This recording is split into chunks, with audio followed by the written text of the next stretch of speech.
그러니까 지금 리버풀 상황이 진짜 답답해요, 말 그대로. 리버풀 만약에 슬롯이 연패를 막 파바바바바박 이렇게 해요. 그러면 명분 확실하잖아요. 보드진도. 오케이, 너 연패 뭐 반박할 거 없지? 그냥 아웃. 이렇게 할 수 있는데 또 이게 경질하려고 보면 슬롯? 너 지난 시즌에 우승했네? 본머스전 패배하기 전에 13경기 연속 무패했네? 라고 하니까 이게 딱 시원하게 결단을 내리기가 되게 어려운 상황이죠. 근데 솔직히 경기력만 봤을 때는 아쉬운 점이 되게 많거든요. 그리고 그 경기력의 결국 본질을 들여다보면 저는 결국 내려앉은 수비를 깨지 못하는 거. 이게 뭐 리버풀의 그런 경기 결과 내지는 경기력의 문제점에 가장 본질이 아닐까라는 생각이 듭니다. 근데 지구 반대편에 있는 우리도 아는데 거기서 프리미어리그급이면 다 좋은 전력 분석관들, 뭐 코치들 그리고 감독들도 경기 분석하고 하니까 리버풀의 약점 다 알지 않을까요? 그럼 이제 리버풀 상대편은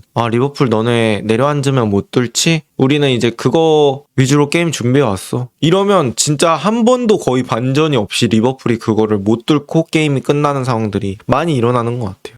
근데 리버풀이 만약에 그걸 못 뚫었어요. 그러면 수비라도 좀 잘 돼야 되거든. 그러니까 뭐 골을 안 먹히면서 가면 결국 한 골만 넣어도 이기는 게임이 되는 거잖아요. 근데 또 실점이 뭐 그렇게 적은 것도 아닌 느낌이 들어가지고 이게 쉽지 않네요. 그리고 이렇게 안 되는 시즌에는 꼭 이런 부상 악재까지 겹친다니까요. 지금 뭐 코나테는 뭐 개인 사정이 있고 근데 조고메즈는 오늘 경기 또 부상 정확히 스캔을 해봐야 되겠지만 만약에 고메즈가 길어진다? 그러면은 이거 뭐 센터백이 거의 없습니다. 근데 엔도가 오늘 잠깐 나왔는데 제가 봤을 때는 엔도도 경기를 오랫동안 못 뛴 것도 있고 애초에 슬롯 감독은 엔도를 많이 안 쓰기도 했잖아요. 그래서 감각이 좀 떨어진 것도 있고 엔도도 나이가 있기도 하고 그리고 사실 전문 센터백이 아니니까 그런 것까지 따졌을 때는 뭐 믿고 갈 만한 그런 자원은 아닌 것 같아요. 그래서 어쨌든 간 이 센터백의 불안함을 가지고 계속 시즌을 운영해야 된다는 거. 이거는 사실 슬롯만 탓하기는 좀 문제가 있죠. 왜냐면 슬롯도 이 전술 짜거나 어떤 게임 플랜을 준비하거나 로테이션 계획을 짤 때 되게 심리적으로 압박감이 많이 오죠. 내가 이 센터백을 꼭 지키면서 전술을 짜야 된다는 그 생각이 그 여러 가지 그 경우의 수를 제한시킨단 말이죠. 그러니까 이런 부분들은 좀 보드진 측에서 빠르게 움직여서 뭐 임대라도 해가지고 어떻게든 좀 커버를 해줘야 될 것 같은데 이 부분이 좀 안 되고 있네요.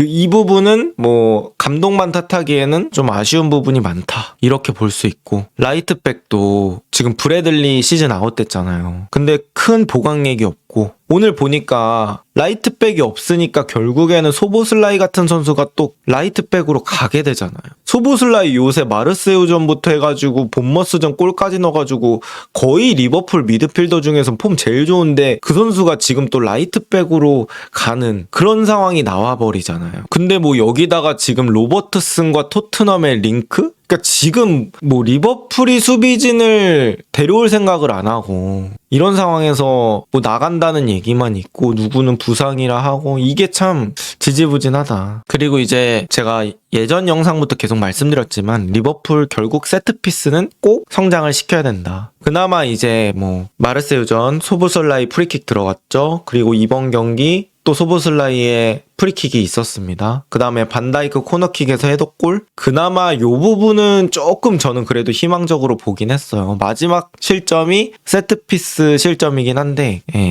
근데 이 부분은 이제는 뭐 알론소로 만약에 바뀐다고 하더라도 리버풀이 꼭 잡고 가야 되는 부분이고요. 리버풀 혼자만 너무 순진하게 운영하는 것 같아요. 지금 리그를 세트피스 다른 팀은 어떻게든 악착같이 챙기고 그러고 있는데 리버풀은 너무 순진하게 그냥 축구만 잘하면 되는 거 아니야? 허허 뭔가 이런 느낌이에요. 더 여우같이 챙겨야죠. 세트피스 같은 것들. 뭐 지금 어쨌든 내부 인사에서 변화가 있다고 하니까 그 부분은 한번 좀 지켜봐야 될 것 같긴 합니다. 어쨌든 지금까지 세트피스로 너무 많은 손해를 봤다는 거는 그거는 맞는 말 같아요. 그리고 아까 어떤 분이 지난 시즌이랑 차이를 물어보시더라고요. 아니 지난 시즌에 우승하고 경기력도 좋았던 팀이 어떻게 이렇게 빠르게 달라질 수 있느냐 이렇게 질문을 주셨는데 저는 그냥 지난 시즌이랑은 아예 색깔 자체가 다른 팀이라고 생각합니다. 지난 시즌은 이 공격수들의 성향이 뭐 기술적으로 완벽하진 않을지 몰라도 되게 많이 뛰는 선수들로 구성이 되어 있었고 누네즈, 조타, 루이스 디아스 이런 선수들 경기장 내에서 많은 활동량, 좋은 전방 압박 이런 것들 가지고 있긴 했죠. 그리고 학포도 사실 지난 시즌 이것보다 좋았고 그 다음에 살라도 지난 시즌 이거보다 훨씬 더 몸이 가벼웠죠. 그러다 보니까 이제 앞쪽에서 이미 센터백들을 되게 피곤하고 지치게 만든 상태로 게임을 할 수 있었다. 그리고 공격형 미드필더 소보슬라이, 메칼리스터, 흐라벤베르 이렇게 3명이 또 있는데 흐라벤베르 지난 시즌 역대급 고점 터졌죠. 메칼리스터 지금보다 한 2배는 잘했어. 2배가 뭐야? 아예 다른 선수였죠. 그리고 소보슬라이도 뭐 지난 시즌에 뭐 세밀한 부분에서 아쉬운 게 있었을지 몰라도 진짜 미친 듯이 뛰었거든요. 그러니까 결국에는 리버풀이 앞쪽 6명이 진짜 많이 뛰었다. 그러니까 이게 되는 거예요. 저는 뭐 축구라는 게 많이 뛰는 건 상성이 없다고 생각해요. 저는 당연히 효율적으로 뛰는 어떤 것들은 있겠지만 많이 뛰는 거는 어느 게임 양상에서도 도움이 되는 특성이라고 해야 되나? 근데 이제 리버풀이 그런 부분을 충족을 시켜줬기 때문에 뭐 웬만한 팀 상대로도 상성을 괜찮게 가져갈 수 있었다라고 생각을 하고요. 그 많이 뛰는 게 또 어디서 결정적으로 차이가 생기냐면 바로 역습이죠. 많이 뛰니까 상대 센터백들이 골대로 복귀하는 속도보다 리버풀의 공격수들이 뛰는 속도가 더 빨라요. 그래서 제가 특공대 역습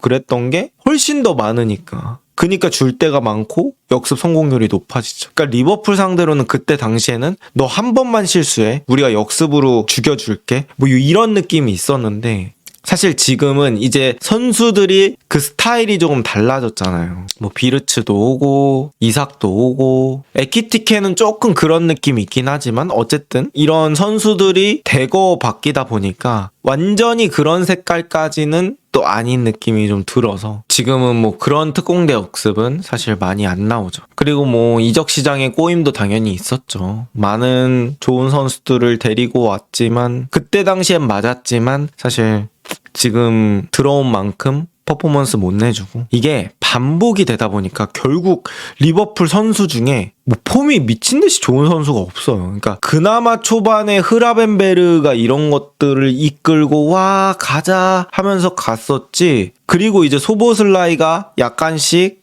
번뜩번뜩 뭐 이런 거 있었지만 그런 것들을 바통을 이어받아서 쭉 가져가줄 그런 느낌의 선수가 없었죠. 그러니까 이번 시즌은 리버풀 선수들이 폼 떨어진 선수의 숫자는 많고 잘하는 걸 계속 유지하는 선수의 숫자는 줄어들다 보니까 전체적으로 하향 평준화되는 그런 느낌?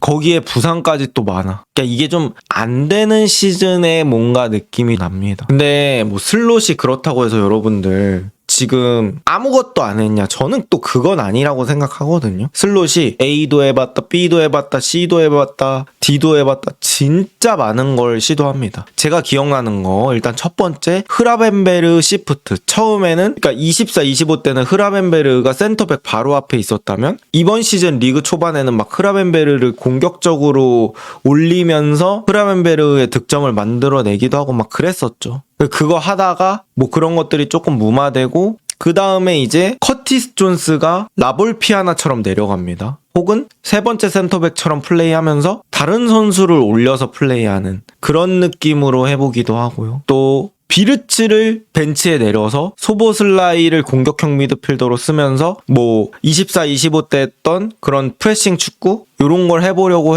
하기도 했고요. 그 다음에 아예 살라를 제외하고 소보슬라이 오른쪽 윙어로 둬가지고 그런 플레이를 해보기도 하고 아 이것도 안 돼? 그럼 나 프림퐁 오른쪽 윙어로 쓸래. 그래서 프림퐁을 크랙처럼 쓸래. 이것도 안 돼? 지금 하고 있는 거는 학포, 살라, 양쪽 윙어, 소보슬라이, 비르츠 투공미 4-2-4 느낌? 이것도 쉽지 않고 여러 가지 했는데 안 된다. 이거는 뭐라고 해야 되죠? 슬롯의 그런 시도는 칭찬합니다만 이제는 뭔가 그런 끝발이 당한 게 아닌가. 약간 뭐 에너지가 다했다? 배터리가 꺼졌다? 뭘 해도 안 되잖아요. 그거는 이제 다음 때가 오고 있는 게 아닐까라는 생각이 좀 드네요. 이렇게 뭘 해도 안 됐을 때는 결국엔 이제 하나로 귀결될 수밖에 없죠. 실력 부족이라는 그런 말로. 선수들도 문제 있죠. 그리고 이제 제가 리버풀 팬분들의 입장을 100% 이해할 순 없지만 리버풀 팬분들의 입장으로 이제 한번 생각을 해보자면 일단 무엇보다 재미가 없는 게 문제인 것 같아요. 그러니까 리버풀의 요즘 축구는 특히나 직장인분들이나 그러신 분들은 평일 새벽에 뭐 챔스 보는 거 혹은 이제 다음날 월요일인데 새벽에 축구 보고 이제 출근하는 거 뭐 이런 부분들을 봤을 때는